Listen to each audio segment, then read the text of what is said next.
There are normal bosses, there are difficult bosses, and then there are impossible bosses. Literally impossible. Because sometimes game designers include fights for story purposes that you simply aren't intended to beat, ever. It's incredibly annoying, but it's the fact that there are some video game bosses nobody can beat.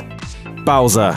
You're probably thinking right now, hey, Mario beats Bowser for over 30 years now, that's just how it goes. But the game Paper Mario doesn't play by the regular Mario rules. When Bowser crashes a party at Princess Peach's palace, Mario swings into action to take care of the Koopa King, just like he always does. Except this time, Bowser possesses the Star Rod, which makes him invincible no matter what the player does. The rest of the game is spent collecting power-ups for the inevitable rematch at the end, which you can actually win. Zeus.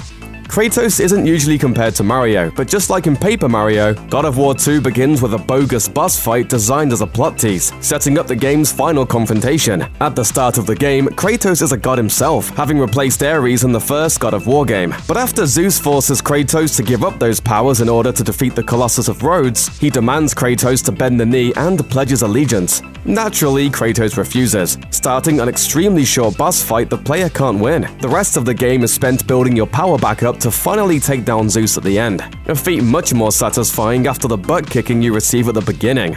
Calo Nord.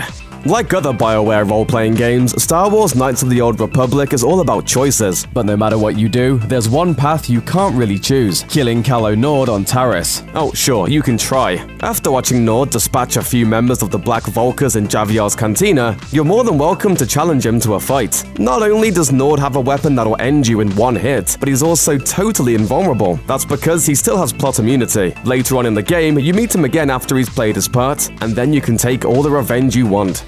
Kain.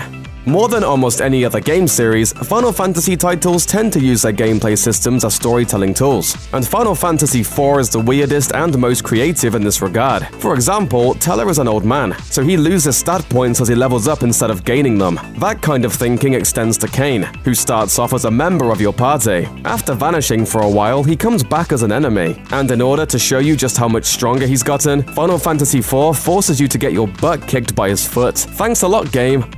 Seath the Scaleless.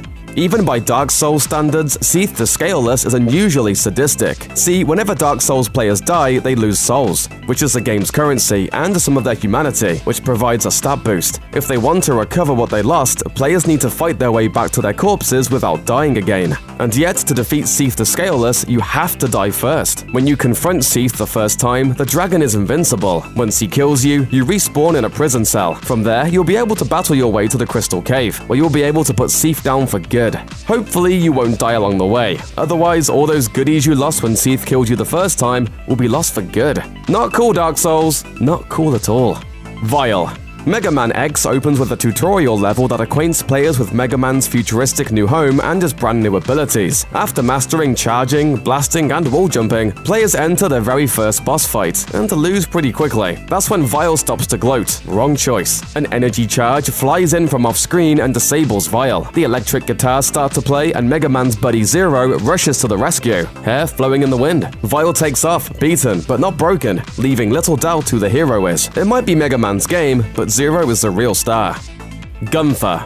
The whole point of the cyberpunk action RPG Deus Ex is that if you can try it in the game, you can do it. That's why the fight against Gunther is so incredibly frustrating, because it violates that basic rule of the game. No matter what you do, there's only one possible outcome: Gunther wins and you surrender. While clever players eventually discovered a way to circumvent the fight entirely by jumping over some barricades, the story won't progress until you give in to Gunther's demands and go where the game demands. Boo! Ridley. Classic Metroid nemesis Ridley is a mother-loving dragon who leads a band of space pirates, so he should be tough. And when you face off against him in a space station at the start of Super Metroid, Ridley doesn't disappoint. Unless, of course, you wanted to actually win the fight. That you can't do, because no matter how the battle progresses, Ridley eventually hits the station's self-destruct button, forcing you to drop everything and flee for your life. Ridley gets away, and the rest of the game is spent chasing him down to get a rematch. Fortune. You don't beat Fortune at the start of Metal Gear Solid 2. You merely survive her. See, it's impossible to shoot Fortune, because every bullet misses her no matter how carefully you aim. On the other hand, she can definitely kill you, so the only option is to duck and cover until help arrives and frees you to play the rest of the game.